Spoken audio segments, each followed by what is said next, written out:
Take the Leap is the podcast where we get real about the roller coaster that is entrepreneurship and life. Sure, some folks make running a business look like a walk in the park, but let's be honest, it's more like a wild ride through a theme park with a lot of unexpected twists and turns. Join us, your co-hosts, Ashlan and Tory, as we spill the beans on our own real-life experiences and shine a spotlight on some amazing guests. From the highs of success stories to the lows of epic failures. And hey, we'll even throw in some cringe-worthy, laugh-out-loud, embarrassing moments for good measure. So buckle up and tune in every Tuesday and Thursday for a dose of raw, unfiltered truth about what it's really like to chase your dreams and build a business. Whether you're a seasoned entrepreneur or just dipping your toes into the startup world, we've got something for everyone. Even if it's just to make you think, wow, I'm glad I didn't do what they did.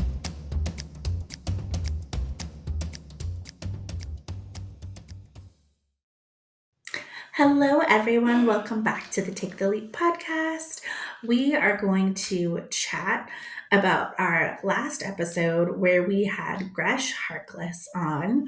And one of the things that we wanted to chat about today was the ups and downs in business. And for us, what success in business looks like. So I don't know about you, Tori, but I felt majorly on a high at the end of last year, all things considered, from how it finished the previous year where it was super slow and, we had to, we basically were like not all in, or I was basically thinking that I wasn't going to make it with all of my team for the next year. And so it felt very positive to have some good stuff out the gate. But it's not easy running a business, and it's super, I guess, unpredictable in the ups and downs. So I didn't know if you had any different thoughts on like what you've been working on this year, or within the last few months to make that ups and downs a little easier. Yeah, and I think that's like, it's just such a good point, and it's the one thing that I feel like isn't talked about enough before going into entrepreneurship, is that not every month is going to look the same. Not every year is going to look the same. Success is not linear. I think we've said it before, and our guests have said it before. Each year is different. And I think it's just the hardest thing is because you can't fully control it. You can put procedures and processes in place to help, but you can't fully control when the ups and downs are coming. Yeah. And sometimes it's because of life circumstances. Sometimes it's because of the economy. Sometimes it's the industry you're in. Sometimes you have to adapt and evolve and change. Sometimes you need to just step out for a bit and take a break and figure out what to do differently. But just to kind of relate to you, I feel like we both had a very similar ending to 2023, which was we were both kind of in a rougher spot. I had just lost like a really big client at that time. Not for anything bad, but just, our contract had ended. We wasn't able to get it renewed. And it was a huge loss financially. And I was really hopeful that it was going to continue. And I took that pretty hard. Even after being in business for myself for several years at that point, I took that loss pretty hard because I wasn't expecting it, Yeah. And so then I had to kind of recover. And I remember going into 2024 feeling really defeated and like it had been a few months at that point of really not bringing in that much income. Only to kind of, be like, okay, I know I can do this, change my attitude a little bit, get back out there, and to then have like a really, really good year. So, it's, I guess, I feel like I went on a tangent here from your original question, but the point I'm trying to make is, like most things in life, the struggle that you're going through is temporary. Right. And there are things that you can do to set yourself up for success. If you know, for example, based on your industry, that there's a certain time of year that just isn't very busy, what Right. can you do to prepare for that? Can you do extra in the busy months, or do you just say, okay, every year it's going to be slow around this time and I'm going to use this time for business development, or I'm going to use this Mm-hmm. time to network, or I'm going to save a goose egg for that time frame, like Yeah. whatever it is, like, maybe you can plan ahead. And then what can you do to prepare yourself for the things that you can't predict, that aren't coming? Right. Like, do you need to start putting money away if you can? Do you have like a list of like really good business besties and connections that you can reach out to during those hard times and say, hey, does anyone have any leads, because I'm struggling right now? Mm-hmm. Or what can you fall back on Mm-hmm. for those things? And I think that is what helps me get through struggles like this, because right now I'm kind of in a similar boat where I don't have any official contracts signed from the beginning of the year yet, but I have 5 that are out, proposals that are out, and I know a couple are coming in.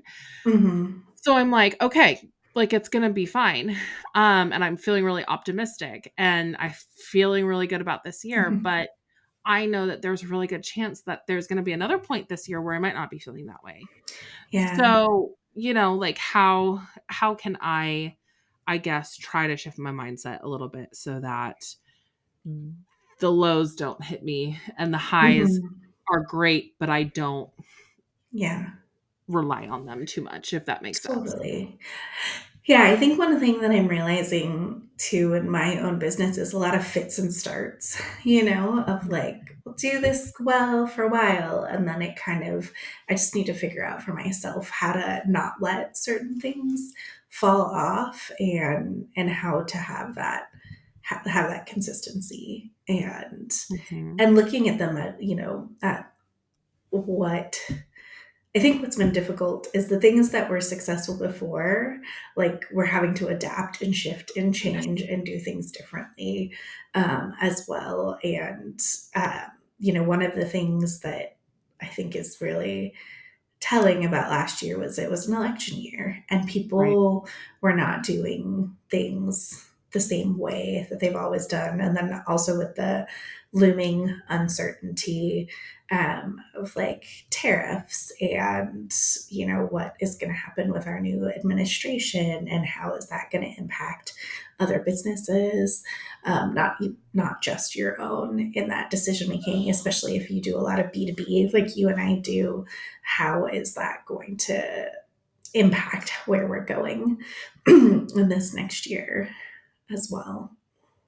Absolutely. Yeah, cuz yeah, there really was nothing that you and I could do to control that either, Yeah. like the entire election year. And the funny thing is we both started our businesses in an In election year, hmm and we both did pretty well that year. And I think it was because of just the difference of circumstances, right? Like, hmm um, one, we were just starting out. Two, for part of the year, at least for me, for part of the year, I think it was the next year that you went full time. hmm But hmm for me, that was the first year completely on my own after Yeah. taking some time to freelance on the side. Yeah. So it was like I had kind of been able to like save up a little hmm bit of money and Jump then into dive it. into it. Yeah. Right? So, like, I think that kind of impacted things a little bit too. But this year around, things felt a little that we've already been going through a kind of a tough economy. hmm Back in 2020 when we were starting our businesses, like online businesses were booming because that was the way. Everybody transitioned. Yeah. Yeah. Everybody transitioned, companies were on board with it, companies were on board with for paying for contractors versus employees, and like it was a whole different environment, whereas hmm now things have changed a lot, and the the election was really it was people felt really uncertain about how the economy was going to go. They still do, about how the economy hmm is going to go and how they were going to be impacted. Um once that decision was made. And then now that we are in the new administration, there's still quite a bit of chaos and uncertainty because of how the current administration is doing things. Yeah. Mm-hmm. And it's impacting everybody. And I think whether your industry is directly impacted or you're just on a personal level really fucking stressed out, like, yeah, I think as a whole, I wouldn't be surprised if companies were a little bit more cautious, I guess. Mm-hmm. Cautious and In frugal, perhaps. Yeah, Cautious and yeah, frugal. in their spending this year.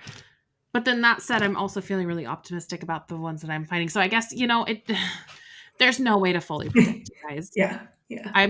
We're just rambling at this point about how entrepreneurship has has a lot of ups and downs and can kind of suck sometimes, but I also kind of think that's part of the fun of it, where we get to figure out what we want, and we get to change and adapt as things come up, and we get to learn new things and find new ways of doing business. And like, to me, that's the draw of it, Mm-hmm. like, I would much rather do this than sit in a cubicle and have somebody tell me what to do every single day. Yeah.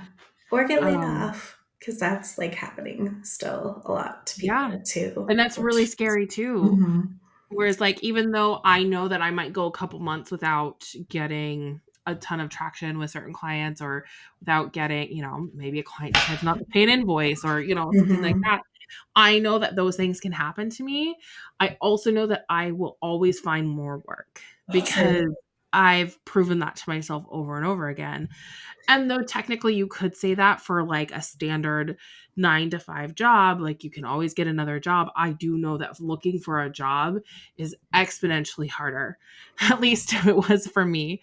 Then And getting it took clients. up Yeah. so much more energy than it did for me to find another client, find Mm-hmm.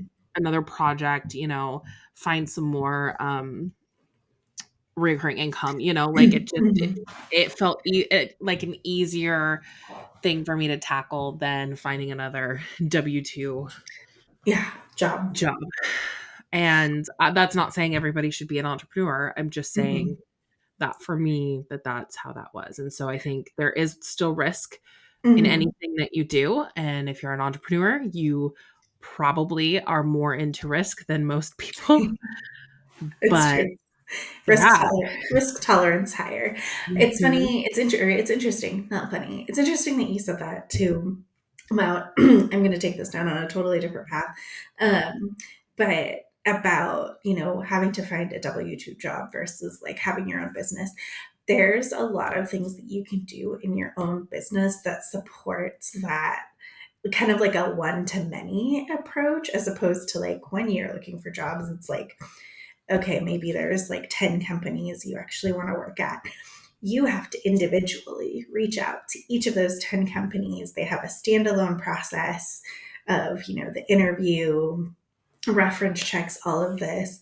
But if you're a business owner and, you're doing your marketing and you have your newsletter and you have your website, chances are that that is potentially going to reach more people than just those, the 5 prospects that you have in your pipeline right now, Tori. Like, there's still other people who could be coming to those areas that see it. So it does, it is a little bit easier in that sense that you're always being able to build on something for yourself, even though you're just, doing your own business kind of thing. So yeah, Exactly. words of And wisdom. my approach is going to be different than yours and from Mm-hmm. everybody else's who is in business for themselves. But then also, if you think about it too, like, we're service-based businesses, then they've got like product-based businesses and things like that. Like, we're all going to have different challenges, I guess, Mm-hmm. at the end of the day. And if you have a brick and mortar versus, being able to work from home, like, Mm-hmm. we're all going to face different things and things are going to change. So that those challenges are going to be different. So my only advice that I have is, one, the only thing that is certain is that there will be change. And so just if you can't physically be ready for it, then just mentally Yeah. know that it's coming at all times, no matter who's in office, what year it is, what's happening around us, there will always be change. But then, too, if you surround yourself with other like-minded individuals, other business besties, other people who own businesses, even if it's not the same exact business that you own, if you surround yourself with other entrepreneurs, I guarantee you, and people you actually like, like I guarantee you, like having that community and that support is going to help you through that time. Absolutely. Yeah. I guess that is really a nice thing to say too, because as you and I chat with each other and chat with other business owners, it's also lovely or not so lovely to know you're not alone in this. Yeah. Like we're all kind of facing the same thing. And that's why we, one, believe in sharing on this podcast, and two, believe in building a community to support entrepreneurs as well. Exactly. Community is so important. And I mean, it's like having a kid. Being a parent is a unique experience to every parent. Every single parent parents differently, right? Yeah. But if you find yourself parenting without any sort of community around you, which as somebody who has not fully had that before, it's really, really hard. It's really hard. And so even having friends or a community of parents, even if they do things completely different than you, which they probably do because everybody's different, still really helps. That community just really, really helps. And I would argue that entrepreneurship is the same way. Mm-hmm. You know? Yeah. Don't be lonely. Yeah. Yeah. Stop trying to do everything by yourself. Absolutely. All right, Tori, I'm going to transition us to our next little bit, which is what is your win and your do better for this week? Yes. Well, my win is that I've been sleeping more. Yay! So that's great. And granted, my son is not sleeping through the night still, but we are sleeping more. And before we got on this podcast, we talked about how I was going to start going to bed with my son and just reading in bed until like at the same time that he does, and then just reading in bed until I fall asleep. And that is my new goal, so I can get even more sleep and I can feel more rested Good. when I wake up in the morning. So that is my win. And then what is your win? 'Cause your win is next. My win is adding more movement in my day and in my life.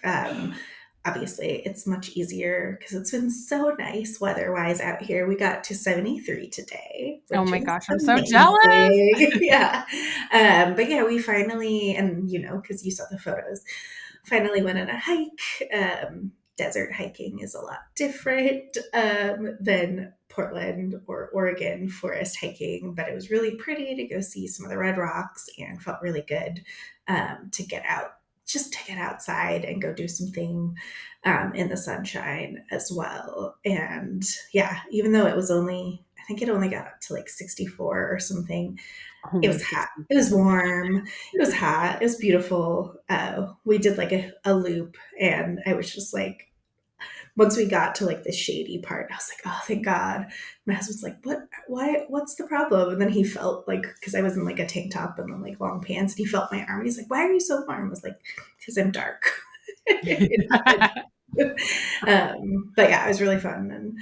And yeah, we're looking forward to being able to explore even more trails that are like not too far from our area as well. That's really awesome. I loved your pictures. They were really pretty. Yeah. There's no, what is it called? There's no, those rocks that I sent you are very, very big. Mm-hmm. Very, very big. There's no, I realized no reference point. I was like, they look tiny in this, but it was really cool to go. All right. So what is your do better for this My week? do better. Staying focused. That has been a big one for me lately. I have multiple projects, multiple businesses. I have a kid. I don't have a lot of childcare. So I watch him part of the day and then I work part of the day. And The second I sit down to my desk, it doesn't matter how organized I am or how well I have my priorities listed out. I guarantee you I'm going to be on like 3 or 4 different things within the first hour, and then I'm going to have to rein myself in. And I don't know why I'm having such a hard time lately.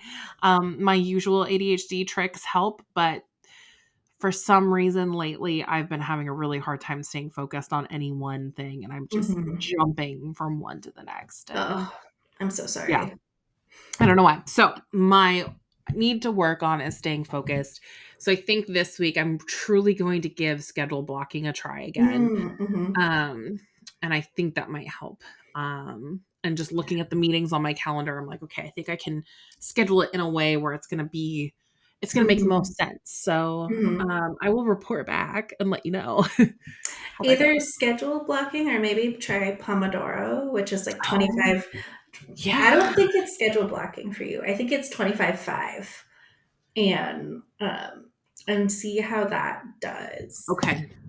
Because that's something that I've been trying to do lately. Is because as you know, multiple clients, multiple things. What I've been trying to do is one client, all things related to one before I move on to the next. And of course, that's what I'm doing this week. We'll see if it changes, but I felt like super productive today being able to like tackle them individually instead of being like, I'm going to do a little bit of this and a little bit of that.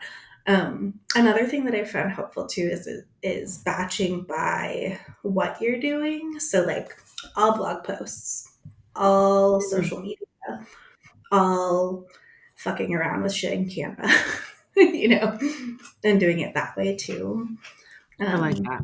And all podcast editing, and doing it all in a row that way as well. So yeah, I would Great love idea. to know what works for you Yeah. as well. I'll update you and keep you posted. Yeah. What is yours? So it's a funny story, not funny story, not losing track of the money or just like accounting of what is coming in. So I discovered, I didn't realize that the payment processor that I was using was not automatically taking the fees out in invoices. Shoot. And so I was like expecting a certain amount of money in. And then I like called them. I was like, hey, where's stuff? And they're like, oh, we take it afterwards. And like apparently it had been like 3 months that it was wrong, but like I hadn't gotten any. I'm ending up dumping them because I'm like, you gave me no warnings that said I was doing it wrong. They didn't give me like, I'm still waiting for them to like tell me an amount and stuff like that. So this is also a story of like, please do good customer service Yeah. as well. But yeah, so I was just like, oh, cool. That's not gonna, do that. So I feel bad. I wasn't paying attention. So I'm switching to just doing invoicing through QuickBooks because it'll be easier. It'll be all right there in my bookkeeping and accounting already, and it'll all be tagged to the right thing instead of me having to be like, out of this chunk of money, like what went to where. But it was a bad life lesson, and That sucks. I'm sorry. yeah. That sucks. But yeah, so systems and processes, I know is going to be something that I continue to work on this year, and so that is one of them. It is fixed now in the new process, but it was a super bummer to like not know about that as well leading up to this point. So yeah. That is a super bummer. I do use QuickBooks for invoicing, and as soon I started doing it because I needed to collect payment electronically, and it Mm-hmm. seemed like the best way, like the easiest way to do it. So I just did it, and I'm never going back to doing Yeah. it any other way. Yeah. So I also feel people like are used to doing or getting it that way too. I also had a client who was like a couple months behind in invoices, and I was like, hey. And she was like, I was just not seeing it out of the other system too. So at least this way, I just got a payment from them today. And I was like, cool, that's awesome. that's great. So yeah. Well, any last thoughts before we wrap up this episode of Ups and Downs? I don't think so. Just, life has ups and downs. So therefore entrepreneurship does too. And you're going to get through it Yeah. and it's going to be okay. Yeah. We I feel like promise. we were really vulnerable today. And Yes. if anybody Yeah. needs to process anything, let us know. Send us a Yeah. message. We are here to commiserate, add advice, let you feel like you're not alone Yeah. in all of this. And we'll see And you that's the next whole time. point.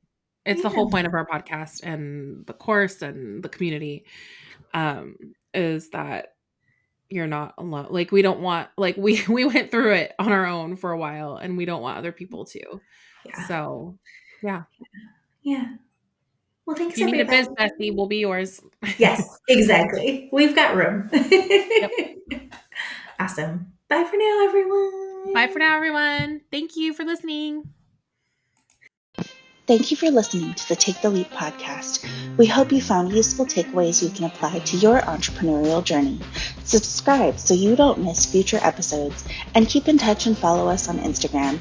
If you have business questions, shoot us a direct message or leave us a comment. We'll try to cover it in an upcoming episode. And visit our website, taketheleap-today.com, for more resources like our online course that accompanies this podcast.